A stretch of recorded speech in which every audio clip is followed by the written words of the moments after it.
ಬೆಳಗ್ಗೆ ಎದ್ದು ಬಿಸಿನೀರು ಕುಡಿಯೋದ್ರಿಂದ ತುಂಬ ಒಳ್ಳೆಯದು ಕೂಡ. ಯಾಕೆಂದರೆ ಸ್ಕಿನ್ ಗ್ಲೋ ಆಗುತ್ತೆ, ಆಮೇಲೆ ಡೈಜೆಷನ್ ತುಂಬ ಚೆನ್ನಾಗಾಗುತ್ತೆ.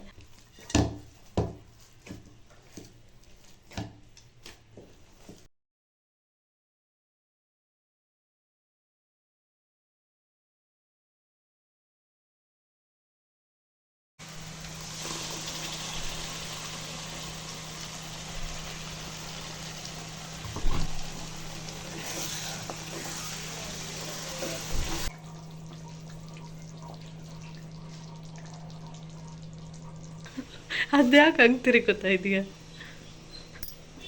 ಈಗ?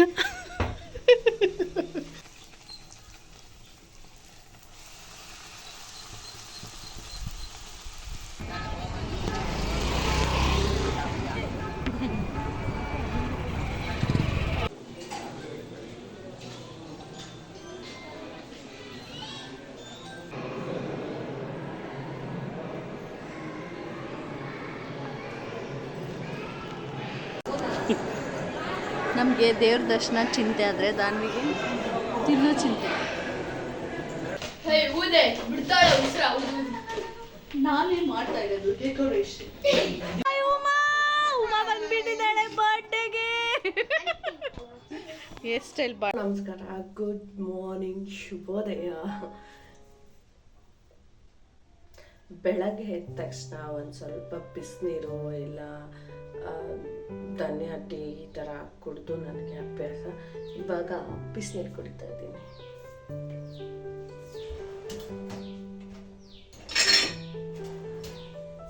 ಬೆಳಗ್ಗೆ ಎದ್ದು ಬಿಸಿನೀರು ಕುಡಿಯೋದ್ರಿಂದ ತುಂಬ ಒಳ್ಳೆಯದು ಕೂಡ. ಯಾಕೆಂದರೆ ಸ್ಕಿನ್ ಗ್ಲೋ ಆಗುತ್ತೆ, ಆಮೇಲೆ ಡೈಜೆಷನ್ ತುಂಬ ಚೆನ್ನಾಗಾಗುತ್ತೆ.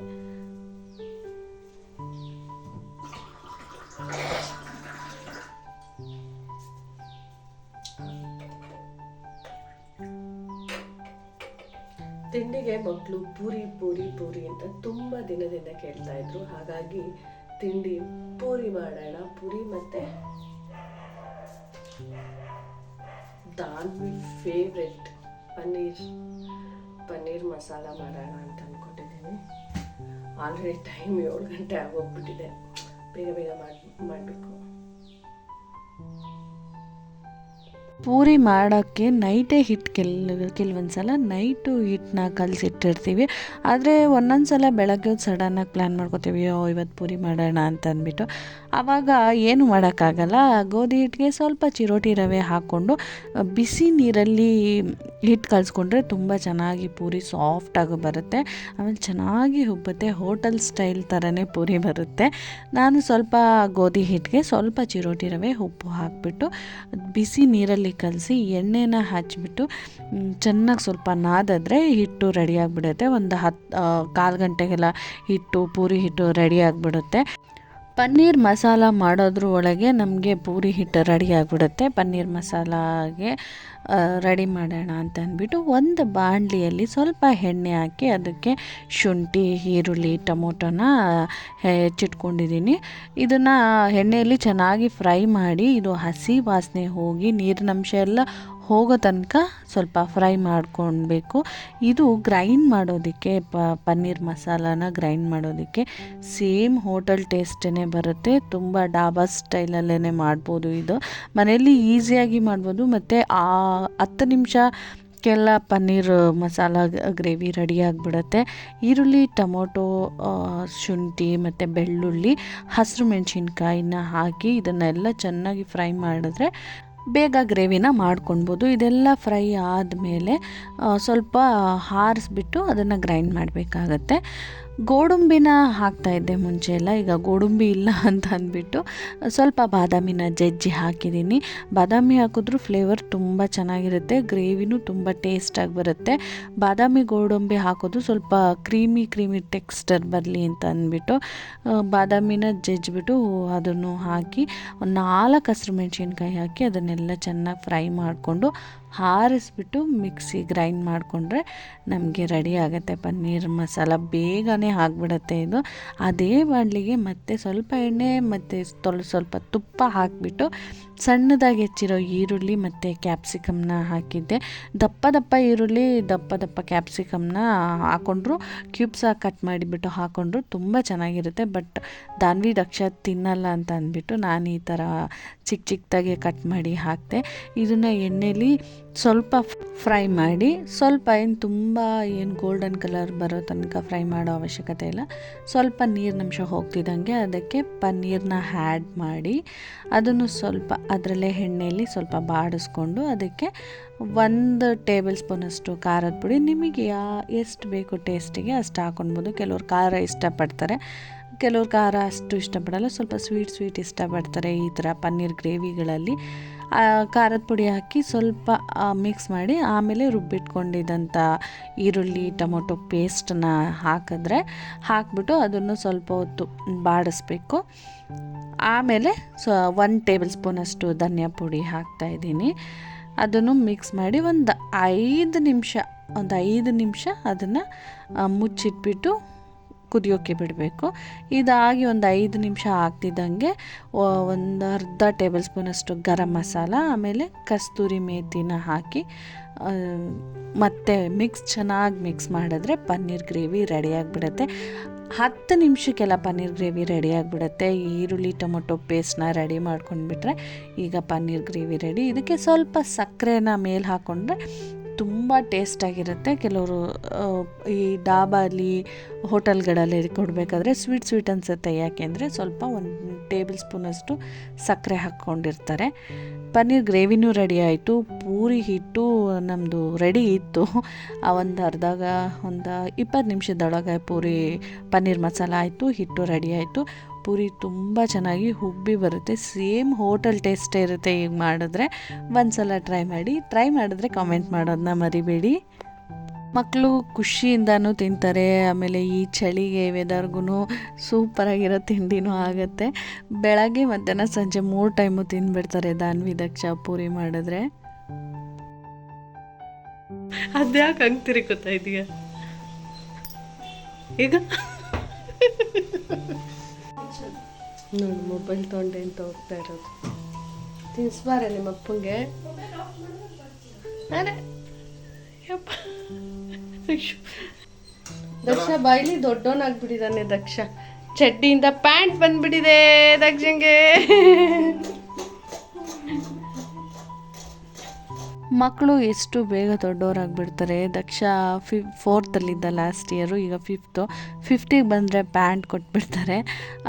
ಅದು ದಕ್ಷಂಗೆ ಹೇಳ್ತಿದ್ದೆ, ಎಷ್ಟು ಬೇಗ ದೊಡ್ಡವನಾಗ್ಬಿಟ್ಟೆ ದಕ್ಷ, ಚಡ್ಡಿಯಿಂದ ಪ್ಯಾಂಟಿಗೆ ಬಂದುಬಿಟ್ಟಿದ್ಯಾ ನೀನು ಅಂತ ಹೇಳಿ. ದಾನ್ವಿ ಬಾಯ್. ದಕ್ಷ ಮನೆಗೆ ಬಂದರೆ, ಮನೆಯಲ್ಲಿ ಇದ್ದರೆ ಈ ಥರ ಕ್ವಾಟ್ಲೆ ಕೊಡ್ತಾನೆ ಇರ್ತಾನೆ. ದಾನ್ವಿ ಡ್ರೆಸ್ ಹಾಕ್ಕೊಂಡು, ಅಕ್ಕ ನೋಡಿ ನಿನ್ನ ಡ್ರೆಸ್ ನಾನು ಹೆಂಗೆ ಕಾಣ್ತಿದ್ದೀನಿ ಅಂತ ಅಂದ್ಬಿಟ್ಟಮ್ಮ. ಆಮೇಲೆ ನನ್ನ ಹತ್ರ ಬಂದುಬಿಟ್ಟಮ್ಮ ನೋಡು ಅಂತ ಅಂದ್ಬಿಟ್ಟು ಹಾಡು ಬೇರೆ ಹಾಕಿದ್ರು. ಅವರಪ್ಪ ವರ್ಕ್ ಫ್ರಮ್ ಹೋಮ್ ಇದ್ದರು. ಇವನು ಆ ಹಾಡಿಗೆ ಡ್ಯಾನ್ಸ್ ಮಾಡ್ಕೊಂಡು ನನಗೆ ಟಾರ್ಚರ್ ಕೊಡ್ತಾ ಇದ್ದ. ಇನ್ನು ಮಾರನೇ ದಿನ ಬಂದು ಗುರುವಾರ ಆಗಿತ್ತು. ಗುರುವಾರ ಅಂತ ಅಂದರೆ ನಂಗೊಂಥರ ಸ್ಪೆಷಲ್ ಹಬ್ಬದ ರೀತಿಯೇ ಇರುತ್ತೆ. ನನ್ನ ಮಗ ನನ್ನ ಬರ್ಡೇಗೆ ಬಾಬನ್ನ ಗಿಫ್ಟ್ ಕೊಟ್ಟಿದ್ದ. ಹೇಗೂ ಮನೇಲಿದ್ದಾರೆ ಬಾಬಾ ಅಂತಂದ್ಬಿಟ್ಟು ಅವರಿಗೆ ಅಭಿಷೇಕ ಮಾಡೋಣ ಅಂತಂದ್ಬಿಟ್ಟು ಹಾಲು, ಮೊಸರು, ಜೇನುತುಪ್ಪ, ತುಪ್ಪ, ಸಕ್ಕರೆ ಎಲ್ಲನೂ ಹಾಕಿ ಅಭಿಷೇಕನೂ ಮಾಡಿದೆ ಅವರಿಗೆ. ಏನೋ ಒಂಥರ ಖುಷಿ, ಪಾಸಿಟಿವ್ ವೈಬ್ಸ್ ಅನಿಸ್ತಾ ಇರುತ್ತೆ ಇದೆಲ್ಲ ಮಾಡೋದ್ರಿಂದ. ನಾನು ತುಂಬ ದಿನಗಳಿಂದ ಅನ್ಕೋತಾ ಇದ್ದೆ ವಿಗ್ರಹ ತರಬೇಕು ಅಂತ ಅಂದ್ಬಿಟ್ಟು. ಆದರೆ ನನ್ನ ಬರ್ಡೇ ದಿನ ನನ್ನ ಮಗನ ಕೈಯಾರೆ ನನಗೆ ಬಾಬಾ ಮನೆಗೆ ಬಂದಿದ್ದು ತುಂಬಾ ಖುಷಿ ಆಯಿತು. ಮನೆಯಲ್ಲಿ ಪೂಜೆ ಎಲ್ಲ ಮುಗಿಸಿ, ಇವತ್ತು ಗುರುವಾರನೂ ಹೌದು ಮತ್ತು ನಮ್ಮದು ಆ್ಯನಿವರ್ಸರಿನೂ ಸಹ ಇತ್ತು. 14 ವರ್ಷದ ಆ್ಯನಿವರ್ಸರಿ ಸೆಲೆಬ್ರೇಷನ್ನು ಆಯಿತು. ಹಾಗೆ ನಮ್ಮ ಬಾಬಂಗೆ ಅಭಿಷೇಕನೂ ಆಗಿ ಮನೆಯಲ್ಲಿ ಪೂಜೆನೂ ಆಯಿತು. ಪೂಜೆ ಆಗಿ ನಾವು ಮಠಕ್ಕೆ ಇಲ್ಲಿ ನಮ್ಮ ಮನೆಗೆ ತುಂಬ ಹತ್ರ ಇರೋದು ಕಾಮಧೇನು ಕ್ಷೇತ್ರ ಅಂತ, ಅಲ್ಲಿಗೆ ಹೋಗೋಣ ಅಂತ ಅಂದ್ಬಿಟ್ಟು ರೆಡಿಯಾಗಿದ್ವಿ. ಪೂಜೆ ಎಲ್ಲ ಮುಗಿಸ್ಕೊಂಡು ಎಲ್ಲರೂ ಮನೆಯಲ್ಲಿ ಮಕ್ಕಳು ಎಲ್ಲರೂ ಪೂಜೆ ಮಾಡಿದ್ವಿ. ಆದರೆ ನಮ್ಮ ಮನೆಗೆ ಒಬ್ಬರು ಗೆಸ್ಟ್ ಬಂದಿದ್ದರು. ವಿಡಿಯೋ ಕೊನೆ ತನಕ ನೋಡಿ, ಯಾರು ಅಂತ ತೋರಿಸ್ತೀನಿ. ಪೂಜೆ ಮುಗಿಸಿ ಆಚೆ ಹೋಗೋದ್ರೊಳಗೆ ನೋಡಿ ನಮ್ಮ ಮನೆಗೆ ಗೆಸ್ಟ್ ಬಂದುಬಿಟ್ಟಿದ್ದಾರೆ. ಹಾವು ಬಂದಿತ್ತು. ಈಗಂತೂ ಜೂನಿಂದ ಆಗಸ್ಟ್ವರೆಗೂ ಎಲ್ಲಿ ನೋಡಿದ್ರು ಹಾವುಗಳು, ಹಾವಿನ ಮರಿಗಳೇ ಇರ್ತವೆ. ಮಕ್ಕಳನ್ನ ತುಂಬ ಜೋಪಾನಾಗಿ ನೋಡ್ಕೊಳ್ಬೇಕು. ಇದು ನಾಗರಾವು. ನಾವು ಸಂಜೆ 6 ಗಂಟೆಗೇ ಹೊರಟಿದ್ವಿ. ಆದರೆ ಹಾವು ಬಂದಿದ್ದರಿಂದ, ಗೆಸ್ಟ್ ಬಂದಿದ್ದರಿಂದ ದೇವಸ್ಥಾನಕ್ಕೆ ಹೋಗೋದು ತುಂಬಾ ಲೇಟ್ ಆಗೋಯಿತು. ಆಮೇಲೆ ಹಾವನ್ನ ಹಿಡಿಯೋರನ್ನ ಕರೆಸ್ಬಿಟ್ಟು ಅವರು ಬಾಟಲ್ಗೆ ಹಾಕೊಂಡು ಎತ್ಕೊಂಡು ಹೋದರು.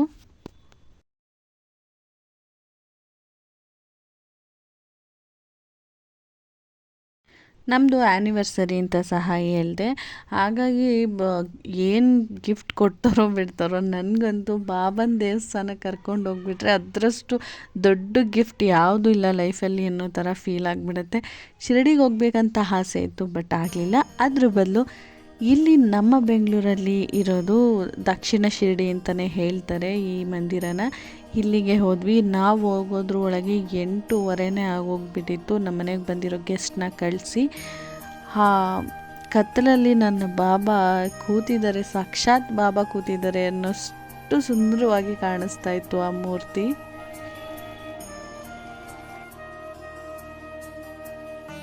ನೆಕ್ಸ್ಟ್ ಜುಲೈ 10ಕ್ಕೆ ಗುರುಪೌರ್ಣಮಿ ಇದೆ. ಅದು ಅನೌನ್ಸ್ಮೆಂಟ್ ಸಹ ಆಗ್ತಾಯಿತ್ತು. ಗುರುಪೌರ್ಣಮಿ ಇದೆ, ಅದು ಗುರುವಾರನೇ ಬಂದಿದೆ ಅಂತ ಅಂದ್ಬಿಟ್ಟು ದೇವಸ್ಥಾನದಲ್ಲಿ ಅನೌನ್ಸ್ಮೆಂಟ್ ಸಹ ಆಗ್ತಾಯಿತ್ತು. ನಾವು ಹೋಗೋದ್ರೊಳಗೆ 9 ಗಂಟೆ ಆಗಿತ್ತು. 9 ಗಂಟೆಯಲ್ಲಿ ಎಷ್ಟು ಜನ ಇದ್ದರು ಅಂತಂದರೆ ಕ್ಯೂನಲ್ಲಿ ನಿಂತು ಹೋಗಿದ್ದೀವಿ.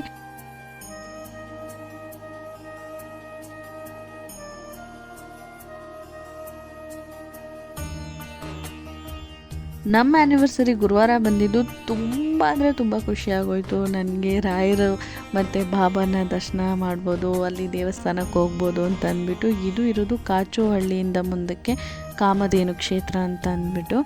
ಇಲ್ಲಿ ಸಾಯಿಬಾಬಾ ಮಂದಿರನೂ ಇದೆ. ಅಲ್ಲಿಂದ ಒಂದು ಸ್ವಲ್ಪ ದೂರಕ್ಕೇ ರಾಯರು ಮಠನೂ ಇದೆ. ಗುರುವಾರ ಹೋಗಿರೋದ್ರಿಂದ ಆರತಿ ತೊಗೊಂಡು ಪಂಚಹಾರತಿ ಮಾಡಿಬಿಟ್ಟು ಆರತಿನೂ ಮಾಡಿದ್ವಿ ಬಾಬಾಗೆ.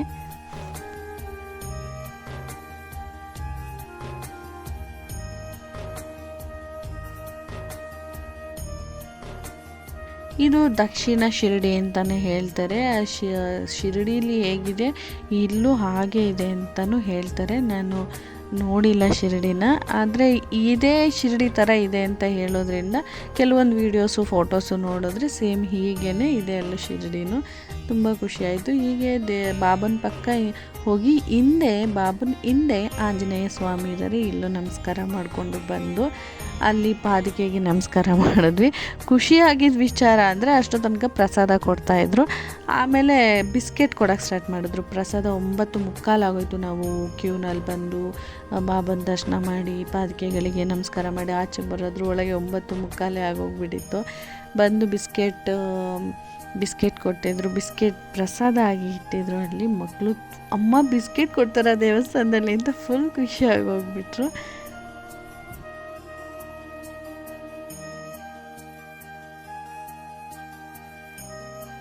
ಅಲ್ಲಿಂದ ಮುಂದೆ ಬಂದರೆ ಇದು ರಾಯರ ಮಠ, ರಾಘವೇಂದ್ರ ಸ್ವಾಮಿಗಳ ಮಠ. ಇಲ್ಲಿ ಬಂದ್ವಿ. ಇಲ್ಲಿ ಮಹಾಮಂಗಳಾರತಿ ನಡೀತಾ ಇತ್ತು.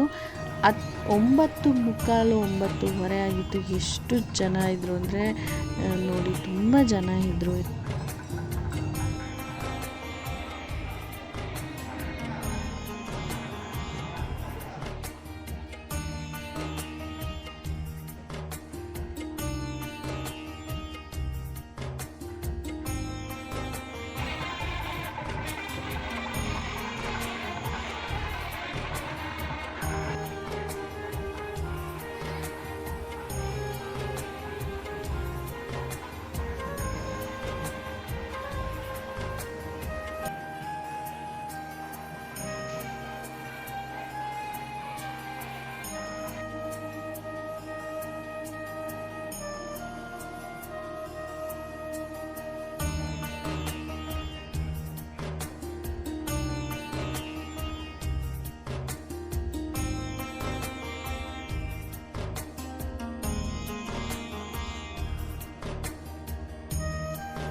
ಆ್ಯನಿವರ್ಸರಿಗೆ ದೇವ್ರ ದರ್ಶನ ಆಯ್ತಲ್ಲ, ಹ್ಯಾಪಿ.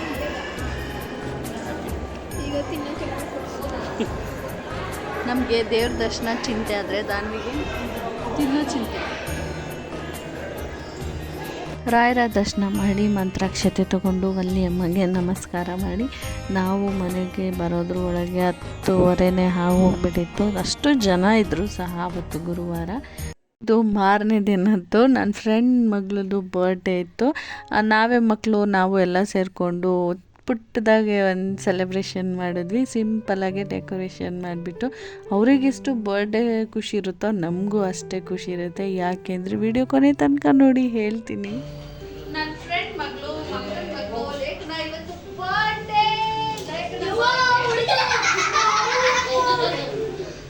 ಅವ್ರ ಬರ್ತ್ಡೇಗೆ ಸಿಂಪಲ್ ಆಗಿ ನಾವೇ ಚಿಕ್ಕ ಡೆಕೋರೇಷನ್ ಮಾಡಿ ಸೆಲೆಬ್ರೇಟ್ ಮಾಡ್ತಾ ಇದ್ದೀವಿ. ನೀ ಇಲ್ಲಿಗೆ ಬರೇ ನಕ್ಷ. ಡ್ರೆಸ್ ತೋರಿಸ್ತಮ್ಮ. ಡ್ರೆಸ್ ಫುಲ್ ಬಾಯ್ ಆಗಿದ್ದಾನೆ. ಆಮೇಲೆ ಎಕ್ಸ್ಪ್ಲೇನ್ ಮಾಡಬೇಕು.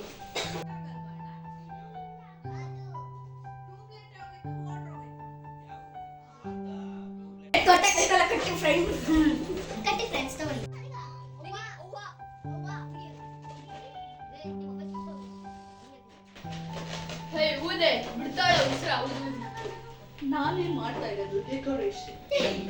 ಮಕ್ಕಳು ನಾವು ಸೇರಿಕೊಂಡು ಸಿಂಪಲಾಗಿ ಡೆಕೋರೇಷನ್ ಮಾಡಿದ್ವಿ. ಮಕ್ಕಳಿಗೆ ತುಂಬ ಗ್ರ್ಯಾಂಡಾಗಿ ಅಲ್ಲಿದ್ರು. ಈ ಥರ ಪುಟ್ಟಾಗಿ ಚಿಕ್ಕದಾಗಿ ಸಿಂಪಲಾಗಿ ಮಾಡಿದ್ರು ಮಕ್ಕಳು ತುಂಬಾ ಖುಷಿ ಪಡ್ತಾರೆ. ಅವ್ರ ಖುಷಿ ನೋಡೋದಕ್ಕಾದರೂ ಈ ಥರ ಸಿಂಪಲಾಗಿ ಅವ್ರ ಬರ್ಡೇ ಸೆಲೆಬ್ರೇಷನ್ ಮಾಡೋಣ ಅನಿಸುತ್ತೆ. ಫೈನಲಿ ಹೀಗೆ ಕಾಣ್ತಾಯಿತ್ತು. ಹೇರ್ ಸ್ಟೈಲ್ ಮಾಡಬೇಕಂತೆ ಇವಳಿಗೆ, ಹಾಗಾಗಿ ತಲೆ ಬಚ್ತಾ ಇದ್ದೀನಿ. ಲೇಖನ ಬಾಯ್ಲಿ ನಾನೇ ಮಾಡಿರೋದಿದೆ ಇಷ್ಟೇ. ಹಿಂದೆ ತಿರ್ಗ ಹಿಂಗೆ ಈ ಕಡೆ ತಿರ್ಗ.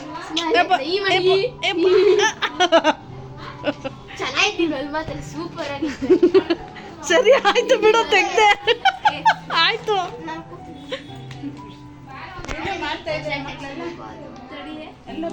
ಎಲ್ಲ ಬುಕ್ಸ್ ಓಪನ್ ಮಾಡಿ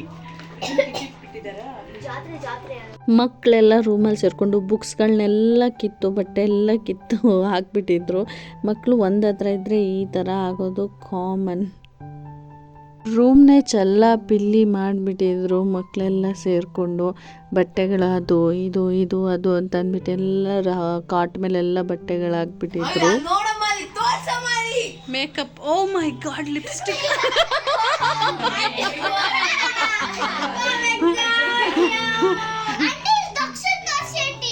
ಎಲ್ಲಿ